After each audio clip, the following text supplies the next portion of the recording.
그때는 영조 임금 시절 초겨울이 막 시작되던 무렵이었습니다. 암행어사 박문수는 경상도 어느 고을 산길을 걷고 있었어요. 낡은 도포자락이 찬바람에 펄럭이고 발밑에는 첫서리가 내려앉아 사각사각 소리를 냈습니다. 하늘은 어둑어둑 저물어가고 있었고 산기슭 너머로 차가운 바람이 불어왔어요. 박문수는 걸음을 재촉했습니다. 해가 지기 전에 고을 주막에 닿아야 했거든요. 그때였어요. 산기슭 외딴 곳에 자리한 작은 초가집에서 소리가 흘러나왔습니다. 처음엔 바람 소리인 줄 알았는데 귀를 기울이니 분명히 사람 소리였어요. 낮고 끊어질 듯한 울음소리. 어찌나 처량하던지 지나가던 박문수의 발걸음이 저절로 멈췄습니다. 박문수는 잠시 망설이다가 초가집 쪽으로 발을 돌렸어요. 가까이 다가가니 울음소리가 더 선명하게 들려왔습니다. 박문수가 문 앞에서 조용히 들여다보니 좁고 허름한 방 안에 젊은이 하나가 무릎을 꿇고 앉아 있었어요. 그 앞에는 흰 천을 덮은 시신이 누워 있었습니다. 젊은이는 두 손으로 얼굴을 감싸고 어깨를 들썩이며 통곡하고 있었어요. 박문수가 조용히 헛기침을 했습니다. 실례하오. 지나가는 선비여. 무슨 사연이 있으시오? 젊은이가 눈물 범벅인 얼굴을 들었어요. 나이는 20 남짓, 얼굴은 헬쑥하고 옷은 너무 낡아군데군데 꿰맨 자국이 있었습니다. 살림이 몹시 어렵다는 것이 한눈에 보였죠. 젊은이가 떨리는 목소리로 말했어요. 어머니가 돌아가셨습니다. 박문수가 방 안으로 들어서며 물었습니다. 언제 돌아가셨소? 어젯밤에요. 오래 편찮으셨는데 끝내 이렇게 되셨습니다. 젊은이는 다시 울음을 터뜨렸어요. 박문수는 잠자코 앉아서 젊은이가 진정되기를 기다렸습니다. 방 안은 싸늘했어요. 군불도 제대로 못 되는 살림인 게 분명했습니다. 시신 옆에 놓인 촛불 하나만이 가냘프게 타오르고 있었죠. 젊은이가 겨우 진정을 하고 나서 이야기를 이어갔습니다. 장례를 치러드려야 하는데 수에 한 벌 살 돈도 없습니다. 살림이 이 지경이라 아무것도 해드릴 수가 없어요. 박문수가 고개를 끄덕이며 물었어요. 어머니 혼자 키우셨소? 예.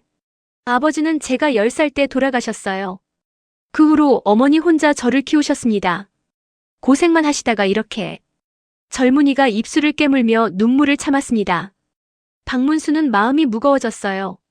그런데 이야기는 거기서 끝이 아니었습니다. 그것보다 더 큰 문제가 있습니다. 젊은이가 목소리를 낮추며 말을 이었어요. 이 고을 이방이 오늘 낮에 왔다 갔습니다. 제 아버지가 살아계실 때 자기 아버지한테서 녹그릇 10세트를 빌려갔으니 당장 갚으라는 겁니다. 못 갚으면 어머니 시신을 치우지 못하게 하겠다고요. 박문수의 눈썹이 꿈틀했습니다. 녹그릇을?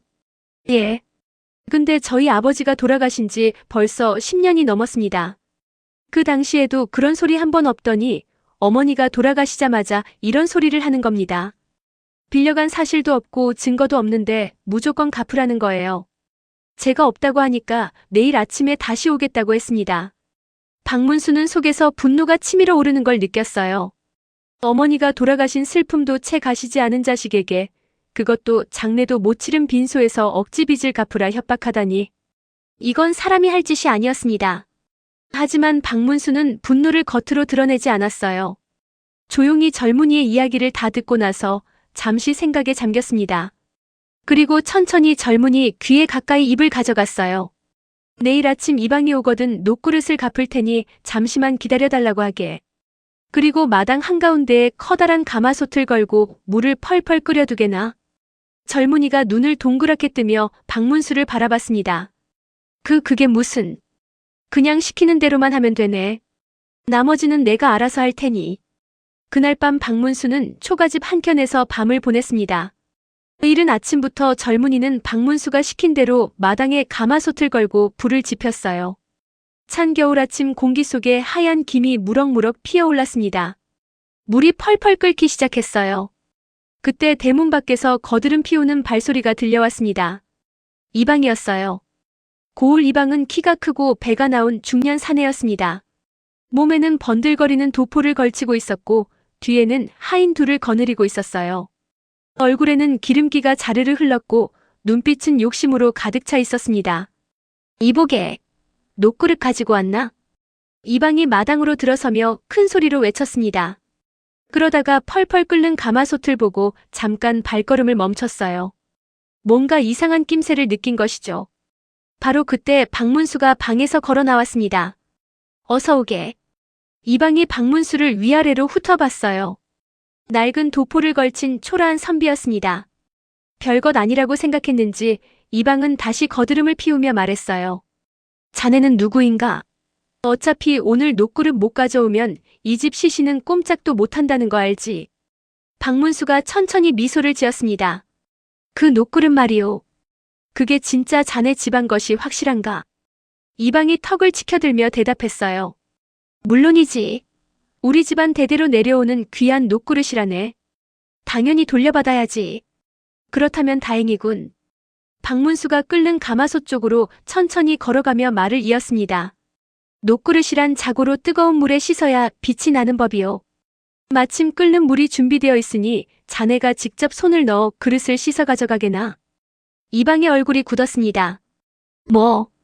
뭐라고? 제 물건을 찾아가는데 그 정도 수고야 해야 하지 않겠소?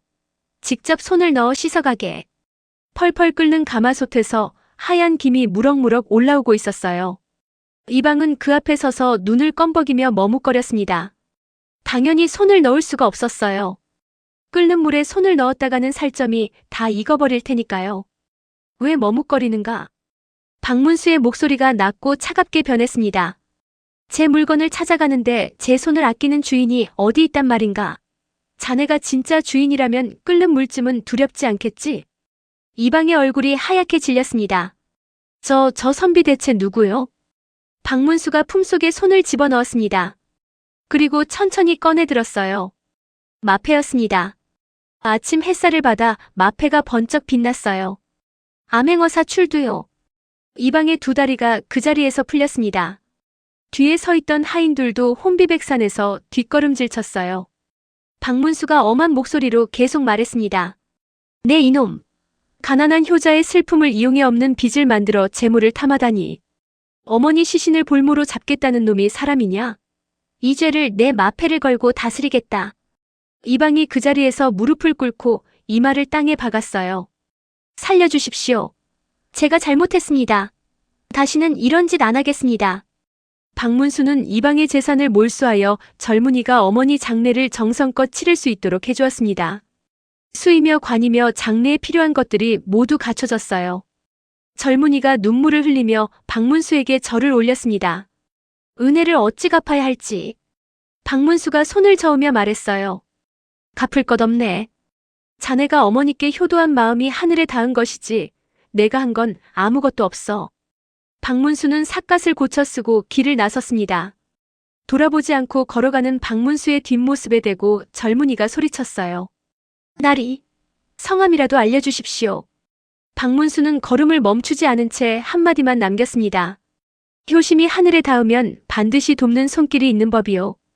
그리고 차가운 겨울 아침 안개 속으로 사라졌어요. 뒤에 남은 마당에는 가마솥의 김만 하얗게 피어오르고 있었습니다. 구독과 좋아요 부탁합니다.